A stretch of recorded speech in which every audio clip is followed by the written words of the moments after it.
저희 성광교회가 그 지역 교회, 우리 교회를 넘어서 여러 교회들과 함께 연합해서 하는 사역들이 2005년, 2006년부터 계속해서 배치되고 또 만들어져서 지금까지 계속 이어지는 사역들이 꽤 여러 사역들이 있습니다. 지난 목요일에 에이마이 사역의 연말 총회가 있었는데요. 에이마이 사역은 2006년부터 이제 젊은 목회자들이 신학대학교를 졸업하고 또 대학원을 졸업하고 그리고 이제 교회에 와서 전임 목회자로 활동하는데, 요즘은 저희들이 수련 목회자 시험을 보고 목사 안수 과정으로 이제 저희들이 쓰고 있습니다. 근데 실제로 이제 교회에서 목회를 매일 또 전임으로 하게 되면 목회자로서 이제 훈련이 돼야 하는데, 그 목회자로서 훈련되는 부분들이 예를 들어 기업에 새롭게 젊은이들이 이제 채용되게 되면 신입 사원들을 위해서 이제 OJT와 같은 여러 오리엔테이션과 또 실습들이 있습니다. 내년 사역을 저희들이 계획하면서 이제 아시아 지역에 한인 교회들이 있는데, 예를 들면 저희 교회 장인근 목사님은 인도네시아 자카르타에 있는 한인 교회에서 사역하다가 저희 교회로 부임하게 되었는데요. 선교사들과는 좀 구별된 분들입니다. 그러니까 해외에 저희들이 뭐 아시아만 해도 주요 도시들마다 한인 공동체가 있죠. 한국인들이 여러 이유로 이주해 있기 때문에 그분들을 위한 한인교회가 아주 많이 있습니다. 그분들을 위한 이제 사역들을 저희들이 하게 되는데, 매년 한 번 정도 세미나와 리트릿이 있습니다. 근데 내년 11월에 스리랑카에서 열리기로 이렇게 정해졌는데요. 스리랑카가 지역적으로는 아시아에 속해 있지만 실제로는 한국에서 아주 멀고요. 아시아에서도 사실은 지역적으로 좀 고립된 위치에 있습니다. 그래서 이동하는 시간이나 또 항공편들이 조금 많지 않은 그런 어려움들이 있어서 스리랑카 선교에 대한 이야기들을 하게 되었습니다. 스리랑카에 실제로 선교사를 파송하고 매년 그곳에서 사역을 하는 한 목사님이 금년에 스리랑카에 다녀오면서 이런 일이 있었다고 얘기를 했습니다. 한 주간 사역을 다 마치고 이제 주일에 돌아와서 예배를 인도해야 되기 때문에 토요일 새벽 비행기를 예약하고 새벽에 공항에 나갔습니다. 공항에 나갔더니 우리나라에서는 일어날 수 없는 조금 황당한 일을 경험하게 되었습니다. 공항에 도착해서 보니까 카운터에 이 비행기가 취소되었다고, 비행이 캔슬됐다고 그렇게 게시되어 있는 것입니다. 어떤 안내도 그 전날 받지 못했고, 뭐 문자로 통해서 받든지 뭐 이런 일이 없었는데 전화도 못 받고, 그러니까 항공사의 대응에 너무 어이가 없고 화가 나서 이제 좀 화가 났습니다. 공항에 이제 현지 선교사가 배웅을 나왔고 또 현지에서 같이 일하는 분이 나왔는데, 스리랑카 공항에서는 이런 일이 자주 나기 때문에 그럴 때 대처 방법을 알려줬습니다. 첫 번째, 화를 내라는 것입니다. 공항 직원을 무조건 만나서 화를 내야 된다는 거예요. 두 번째, 소리를 지르라는 거예요.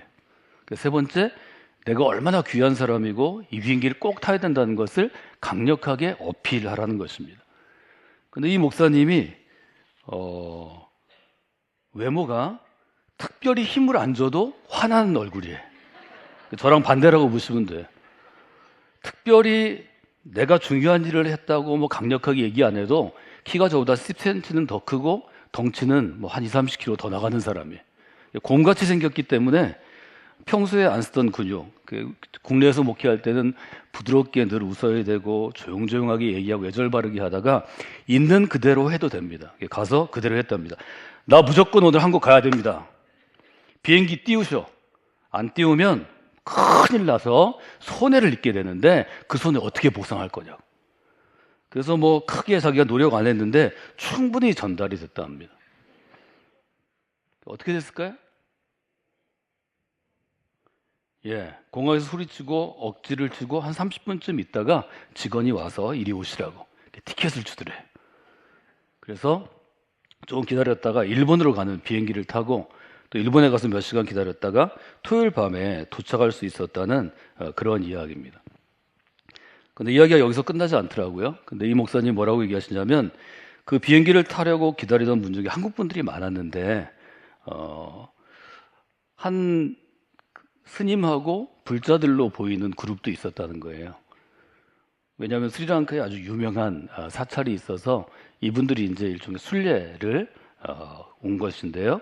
근데 이분들은 단체 기도하고 또 서로 이렇게 보니까 굉장히 조용하게, 그러니까 종교인처럼 또 성직자처럼 별 액션을 취하지 않았답니다. 저희들이 궁금한 건 이 사람들이 어떻게 됐나 하는 거죠. 그분들은 어떻게 됐대요? 나중에 그 현지 선교사한테 확인해 봤더니 결국 그날 스리랑카를 떠나지 못했답니다. 다음에 떠나게 됐대요. 한참을 웃었더니 그 다음에 이제 선교지를 방문한 목사님이 선교사하고 또 목사님인데 그런 상황에서 화를 내면서 그렇게 대응한 것이 옳은 일인가, 이런 이야기를 저희들이 하게 되었습니다. 그랬더니 이제 다른 곳에 선교지를 선교사를 파송하고 있는 이제 엘 목사님이 자기 이야기를 꺼냈습니다. 비슷한 일이 있었는데 이분은 굉장히 성품도 조용하고 또 부드러운 분이었는데 앞에 있는 한국 사람이, 그러니까 스리랑카는 아니고요, 다른 나라인데 막 화를 내면서 한국사 직원하고 싸우더래요. 이분은 싸우면 안 되겠다, 이거는 본의 안 된다, 이런 생각이 들어가지고 항공사 직원에게 자기 순서가 왔을 때 얘기한대. 저 선생님, 저 화낼 줄 알아요. 저 화낼 줄 알아요. 저 앞에 분처럼 소리도 지를 수 있어요. 근데 제가 목사라서 조용히 얘기할게요. 제가 사정이 아주 급해요. 이 비행기 안 타면 큰일 나요. 그러니까 제가 꼭 한국에 도착할 수 있도록 대체 항공편을 마련해 주셔야 돼요. 그리고 기도했답니다. 저희들이 굉장히 궁금했어요. 어떻게 됐는데, 그래서 어떻게 됐을까요? 이분은 지금, 앞에 분은 K 목사님은 화를 내면서 그리스도인답지 않게 대응했는데 곧바로 비행기 타고 온 거예요. 이분은 그리스도인 같이 대응한 거예요. 기도하는 마음으로. 굉장히 중요한 일이 있어서 반드시 비행기를 타고 와야 되는데 이분 앞에서 소리 지르고 화를 낸 한국분, 전형적인 한국분은 곧바로 다른 항공기 타고 나갔답니다. 이 목사님은 이틀간 그 공항에서 숙식을 했답니다. 이틀 있었대, 이틀. 이틀 있고 공항을 떠나게 됐대요. 그러니까 제 옆에 있는 아주 똑똑한 목사님이 결론을 내립시다. 그러나 반전은 없었다. 이게 그날 저희들 얘기의 결론이에요. 그리스도의 품위를 지키고 예절을 지킨 목사님이 아주 조용히 예배절 바르게 얘기했을 때 그 항공사 직원이 감동해서 다른 하여튼 할 수 있는 티켓을 빨리 해줘서 공항을 떠났으면 좋겠지만 이틀 후에야 겨우 떠났다. 나는 이 결말이 여러분에게 어떤 일종의 생각을 가져다 줬는지 보시면 좋을 것 같습니다. 저는 돌아오는 길에, 밤늦게 돌아오는 길에 이 스토리를 한번 생각해 봤습니다. 저한테는 이틀 후에야 겨우 떠났다는 게 위로가 됐습니다. 화를 내고 그리스도인답지 않게 얘기해서 저도 조금 마음이 안 좋고 같이 간 현지 선교사도 얼마나 놀라겠어요. 하여튼 그렇게 해서 바로 비행기 타고 와서 내 할 일 한 거하고, 그래도 하여튼 이틀 후에도 떠날 수 있다는 게 하여튼 저한테는 위로가 됐는데요. 그분은 이틀의 대가를 지불했지만 뭐 나름의 신앙의 원칙을 지킬 수 있었던 그런 이야기입니다. 저는 여러분에게 이런 경우에 화를 내서 그날 와라, 혹은 조용히 얘기해서 이틀쯤 후에 뭐 손해를 보고 와라, 두 개 다 가능하다고 생각합니다.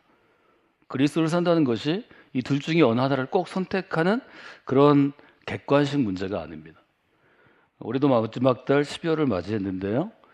여러분이 한 해를 돌아보시면서 이런 경우들을 한번 떠올리시고, 그런 경우에 내가 어떻게 대응했고 내가 어떻게 그리스도인으로서 신앙적으로 소화했는지를 한번 점검해 보시면 좋겠습니다.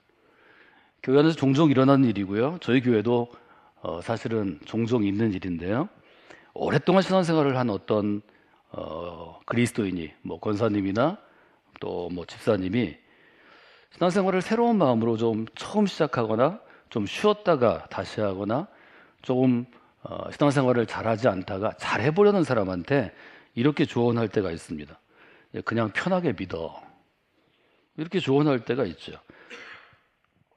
예를 들어서 아까 비행기 카운터 앞에서 뭐 화를 내거나 아니면 뭐 조용히 얘기하거나 이렇게 하는 것처럼 뭔가 중요한 일을 결정해야 되는 갈림길에 서 있을 때 내가 그냥 하던 대로 하고 내가 편한 그런 편한 길이 있고, 내가 좀 선택하기 싫은 힘든 길이 있을 때가 있습니다.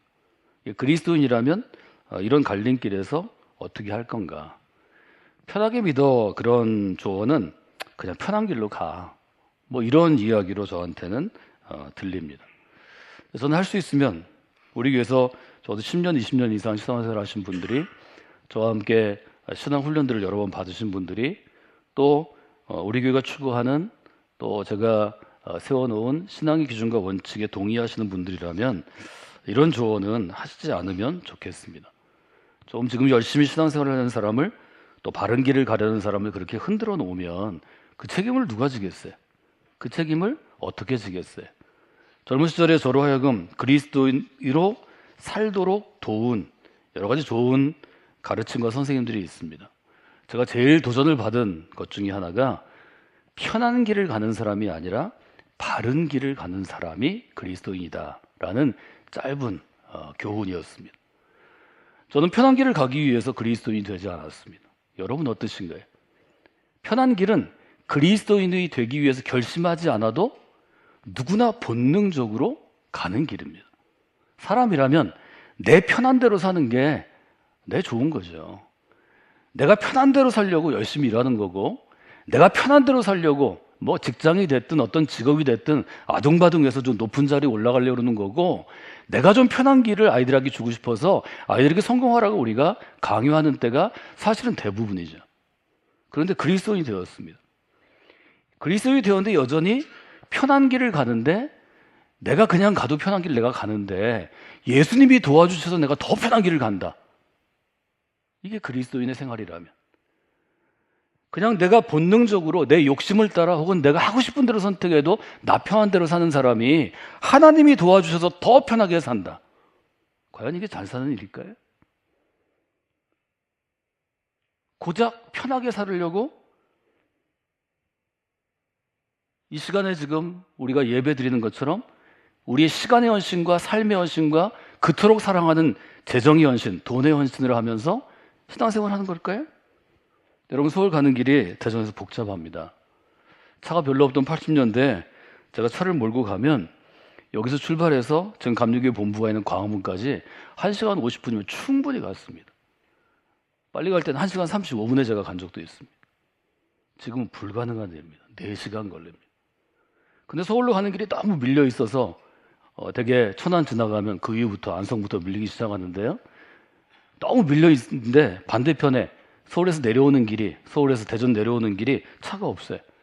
그러니까 나는 지금 가야 돼. 그 길을 빠져나와서 반대편 차선에 와서 그저 차가 없는 반대편 길로 가는 사람이 세상에 한 명이라도 있을까요? 없을 겁니다.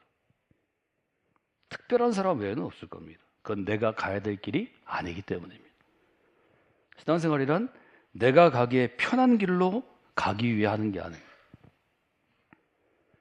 주님 보시기에 혹은 믿음의 눈으로 내가 보기에 바른 길로 가려고 신앙생활을 하는 것입니다.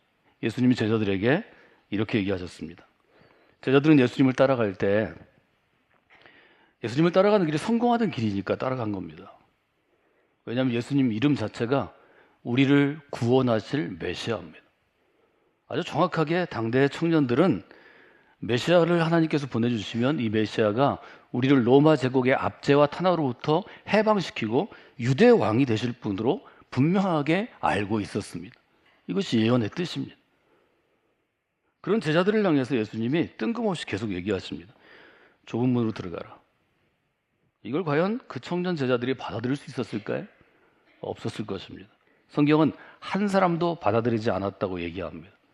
이것이 메시아의 비밀에 대한 제자들의 부인 혹은 제자들이 받아들이지 못함입니다. 이게 마태복음의 복음서 신학에서 아주 핵심적인 부분입니다. 마태복음 7장에는 4가지 교훈이 서로 대조를 이루어서 27절까지 있는데요. 첫 번째는 좁은 문과 넓은 문의 비유입니다. 문이 좁고 넓습니다. 두 번째는 나무의 비유인데 좋은 나무와 못된 나무입니다. 세 번째는 일종의 신앙의 비유인데 진짜 그리스도인, 진짜 제자와 거짓 선지자입니다. 네 번째는 건축자의 비유인데 모래와 반석 위에 지은 지혜로운 건축자와 어리석은 건축자입니다. 이 첫 번째 교훈인데요. 좁은 문과 넓은 문이 대조를 이룹니다. 멸망으로 인도하는 문은 크고 넓고 많다. 3가지 특징이 있습니다. 일단 사이즈가 크고 문으로 보면 뭐 넓고 땅으로 봐도 넓고 숫자로 보면 많다는 거죠. 좁은 문은 좁고 협착해서 적다, 소수다 그런 뜻입니다. 좁고 협착이라는 말을 쓴 이유가 뭘까? 이제 학자들이 분석해 보면 이 넓다는 말은 거칠 것이 없는 넓은 땅, 뭐 우리가 광활하다 이런 표현을 하는데요. 광활한 땅을 의미합니다. 내 뜻을 펼치기에 좋은 땅, 내 뜻을 펼치기에 넓은 땅, 내 뜻을 펼치기에 앞을 가로막는 것이 없는 땅입니다. 협착한 것은 일단은 좁은 길만 생각하기 쉬운데 쓰임 받은, 그러니까 말하자면 바울 서신에 보면 이 단어 자체는 뭘로 되냐면 우겨쌈을 당하다, 이때 쓰인 단어입니다.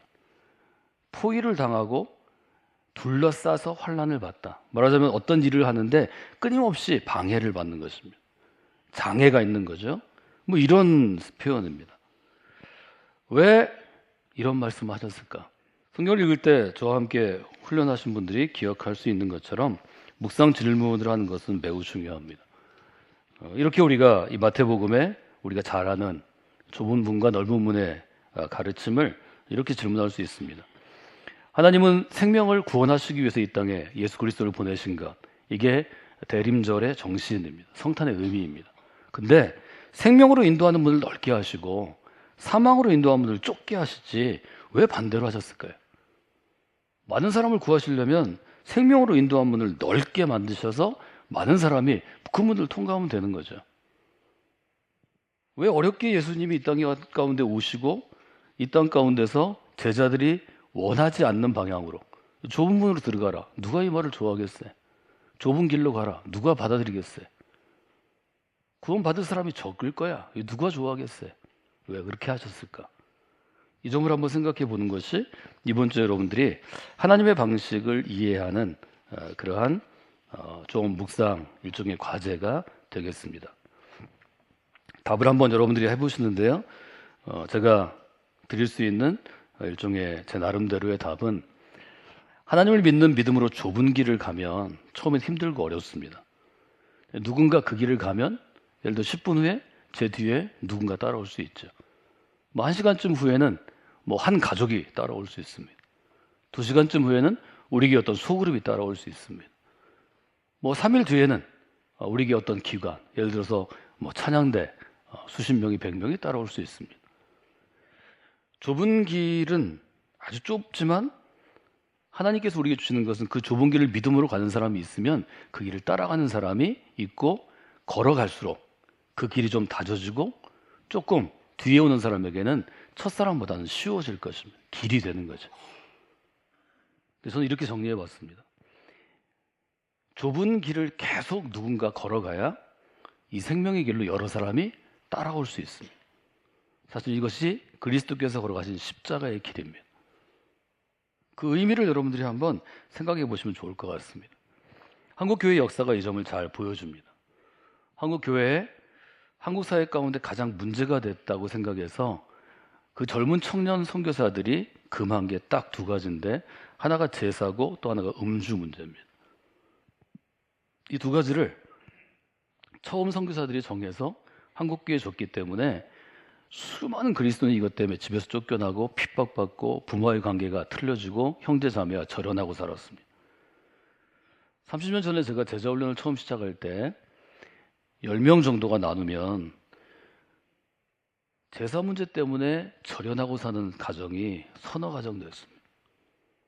그럼에도 불구하고 그렇게 살아서 나이가 60쯤 돼서 나이 들고 나서 관계를 회복하고 또 그 중에 믿는 사람이 생겨서 제가 다시 왕래하게 되었습니다. 정말 눈물 없이는 들을 수 없는 이야기를 들었습니다. 지금 이제 한국교회에서 이 일을 하면 제사 문제는 신앙의 유무와 관계없이 귀찮은 일이 되었습니다. 그래서 추석이 됐든 설이 됐든 명절에 외국 가서 혹은 어디 리조트에 가서 그냥 간단하게 드리는 간소화된 것이 뼈대 있는 집안도 점점 그렇게 됩니다. 그러니까 지금 훈련할 때는 제사 문제를 아무도 얘기하지 않습니다. 30년, 40년 전에 저희 청년 때부터 훈련을 시킬 때 어려웠던 것은 음주 문제였습니다. 직장에 회식 매일 있었습니다. 돌아가며 있었습니다. 그 팀에서 대학교 동창이, 고등학교 동창이, 뭐 무슨 향후회가, 무슨 동아리에서 월요일부터 토요일까지 회식입니다. 갈 때마다 가면 앉는 자리가 쫙 정해져 있습니다. 맨 위에 제일 직급도 높고 나이 많은 사람이 술잔 돌리면 다 돌아갑니다. 거기서 거절하면 그 직장 떠나든지 그 모임 떠나야 됐습니다. 저도 술을 뒤집어 쓴 적 많이 있습니다. 안주로 뺨을 맞기도 했습니다. 그 일이 어려워서 직장을 그만두겠다는 제 동료들이나 제 믿음의 후배들이 많았습니다. 저희가 울면서 계속 간곡하게 부탁해서 그래도 견뎌야 돼. 그래도 그 직장에 살아남아야 돼. 그래도 그 조직에 살아남아야 돼. 네가 맨 윗자리에 앉게 되면 네가 계장에서 과장이 되고 부장이 되고 상무가 되고 전무가 되고 부사장이 되고 사장이 되면 내 밑에 있는 어린 그리스도인을 보호할 수 있잖아. 이런 문제를 씨름하며 우리가 고민했습니다. 지금 우리 자녀들을 보십시오. 20대 그리스도인, 뭐 대학에 있든 뭐 직장 생활을 하든 지금은 회식도 많지 않거든요. 회식 때 술 못 권합니다. 인권의 문제가 되었습니다. 법적으로 문제가 됩니다. 내가 싫은데 왜 권해? 한국교회 역사가 사실은 좁은 길로 처음엔 보였지만 이 길을 수십 년간 믿음의 사람들이 걸어가면 자유함을 주게 된다는 거죠. 근데 문제가 있습니다. 이처럼 제사 문제, 음주 문제에 자유로워진 지금의 젊은 우리 그리스도인들이 목숨을 걸고 집안과 절연하고 직장에서 모욕을 당하고 쫓겨나고 승진의 불이익을 받으며 자라났던 적어도 우리 이상의 나이든 그리스도인보다 더 헌신하나요? 더 신앙생활 잘하나요? 더 신실한 믿음의 사람이 되었나요? 더 나약해지진 않았나요? 더 이기적인 사람이 되진 않았나요? 더 편한 길을 더 자주 선택하지는 않나요? 여러분, 이것은 좁은 길, 좁은 문, 넓은 길, 넓은 문의 문제가 아닙니다. 이것은 한 사람의 그리스도인이 자기의 삶을 믿음으로 살아갈 때 경험하는 삶의 굉장히 중요한 결정 과정입니다. 누가복음은 마가복음에, 마태복음에 설교 형식 요약 설교처럼 되어 있는 아주 간단한 두 줄짜리를 평행본문으로 좀 더 길게 얘기합니다. 누가복음 13장에 보시면 평행본문이라고 부르는데요. 22절부터 30절까지 더 길게 설명합니다.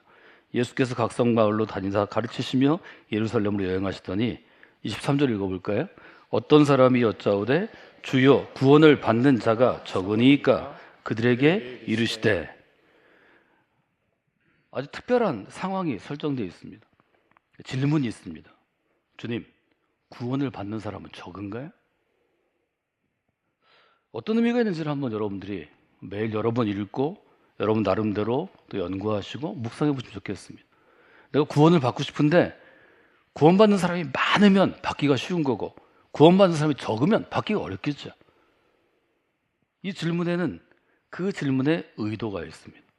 예수님은 적다 많다 얘기하지 않습니다. 좁은 문으로 들어가기를 힘써봐라. 그러면 생명의 길로 연결될 것이다. 오늘 제가 여러분에게 드리는 주제는 조금 더 우리의 삶에 관심하고 연결해 보면 이런 질문입니다. 내가 편한 길을 가는 것이 과연 잘 사는 것인가? 이런 질문을 한번 여러분들이 한 해를 마무리하면서 해보시면 좋겠습니다. 우리가 흔히 얘기하는 얘기 중에 우유를 마시는 사람보다 우유를 배달하는 사람이 더 건강합니다라는 이야기가 있습니다. 우유를 왜 사서 마시나요? 지금은 우유가 굉장히 평범한 식품이 됐지만 뭐 우리 어렵고 힘들 때는 우유 마시는 것이 쉬운 일이 아니었습니다. 건강해지려고 우유를 마시죠. 그런데 그 우유를 배달하는 사람이 더 새벽부터 일하기 때문에 건강하다 하는 일종의 모순입니다.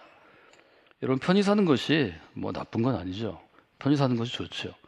편히 살기 위해서 우리가 열심히 일하죠. 편히 살기 위해서 열심히 우리가 돈을 벌죠.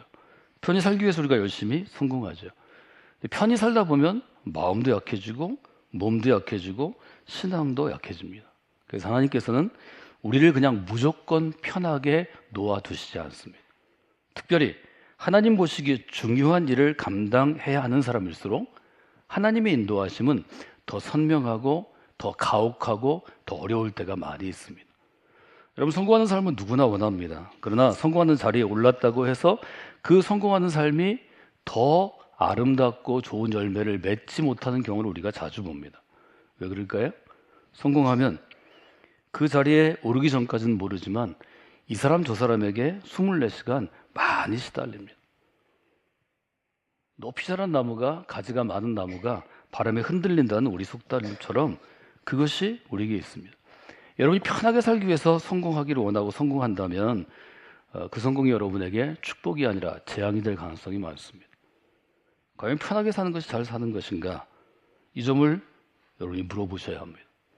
성경의 곳곳에 있는 또 성서의 인물들은, 신앙의 인물들은 우리에게 알려줍니다. 편하게 사는 것과 잘 사는 것은 좀 구분할 줄 알아야 된다는 거죠. 편하게 사는 것이고 잘 사는 게 아니고, 잘 사는 게 곧 편하게 사는 것은 아니라는 거죠. 여러분, 그리스도인으로서 잘 사는 삶이 어떤 삶인지를 한번 돌아보시는 또 이 한 주, 또 12월의 첫 주가 되시면 좋겠습니다. 어제 저희가 크리스마스를 맞기 위해서 가족들이 함께 할 수 있는 영화를 일부러 CGV를 대관해서 봤는데요. 뮤지컬로 만든 일종의 예수님의 탄생 이야기였습니다. 유명한 배우들도 나오고 또 현대적인 음악들이 있기 때문에 아주 아이들과 함께 재밌게 볼 수 있는 것인데요. 마지막 부분에 예수님이 마구간에 탄생하시고 그 어머니 마리아를 향해서 여기 등장인물 중에는 헤롯의 아들로 분한 배우가 여러 가지를 묻습니다. 왕에 대한 질문입니다. 그 중에 저는 이 질문이 마음에 남았습니다. 이 왕이, 이 아기가 섬김을 받으러 온 것이 아니라 섬기기 위해서 왔다는데 그것이 가능하냐? 이렇게 물어봅니다. 헤롯이 왕이 된 이유는 무엇인가요? 다른 사람 위에 군림하기 위해서입니다. 즉 자기가 섬김을 받기 위해서입니다. 헤롯은 아들에게 그런 왕이 되라고 계속해서 교훈하고 알려줍니다. 아버지가 알려주는 거죠. 근데 이 아들은 이 시골 여인에게 물어봅니다. 아니, 이 아이가 왕이 되는 것은 섬기기 위해서 왕이 된다는 게 과연 그게 가능하냐? 그게 가능하면 대단한 일이죠. 성경은 우리에게 그 일이 가능하다고 알려주고 가능했었다고 증거합니다. 그리스도인은 그 믿음으로 혹은 그 고백을 가지고 신앙생활을 하는 것입니다. 이것이 설득이 되는 일이 쉽지 않습니다. 그래, 믿는 것이 쉽지 않은 것 같습니다. 십자가의 길을 이해하는 것도 쉽지 않습니다. 근데 여러분은 어떤 경로를 통해서든 그 길을 듣게 되었고 알게 되었고 전적으로 동의하든 조금 동의하든 아니면 믿게 되었든 그 길에 설득되어서 이 믿음의 길 가운데 있는 것입니다. 여러분, 그리스도인으로서 잘 사는 삶은 어떤 삶인가요? 여러분이 편하게 사는 삶인가요? 아니면 무엇이 잘 사는 삶인가요? 이 지점에서 여러분들이 하나님 나라의 백성이 갖고 있는 삶을 평가하는 기준과 방식대로 한 번이라도 더 살아가시면 좋을 것 같습니다. 여러분 삶을 돌아보시면 10번 중에 한 번이라도 내게 편한 길과 생명으로 이르는 힘든 길이 있을 때 힘든 길을 선택한다면 저는 그것이 의미 있다고 생각합니다. 100점 100승 할 수 없습니다. 우리가 갖고 있는 부족함과 연약함, 또 성경이 지적하고 있는 죄성 때문에 우리는 10번 중에 넘어질 때가 더 많이 있습니다. 그럼에도 한 번만 오늘 하루에 우리가 좁은 길을 선택했다면, 또 이 한 주간에 한 번이라도 좁은 길을 선택했다면 저는 주님이 그것을 기쁘게 받아주실 것이라고 생각합니다. 여러분의 삶 가운데 그런 경험들이 계속해서 쌓여가기를 원합니다. 또 지난 11달을 돌아보고 한 해를 돌아보며 그런 경험들이 좀 적으셨다면 이 12월에 한 해를 마치기 전에 한 번이라도 더 그런 쓰임받는 기회에 바른 결정을 내리시면 좋겠습니다. 하나님께서 기뻐하실 것이고 여러분에게 큰 기쁨을 줄 것입니다. 여러분이 그런 한 주가 되기를 주님의 이름으로 축원해 드립니다.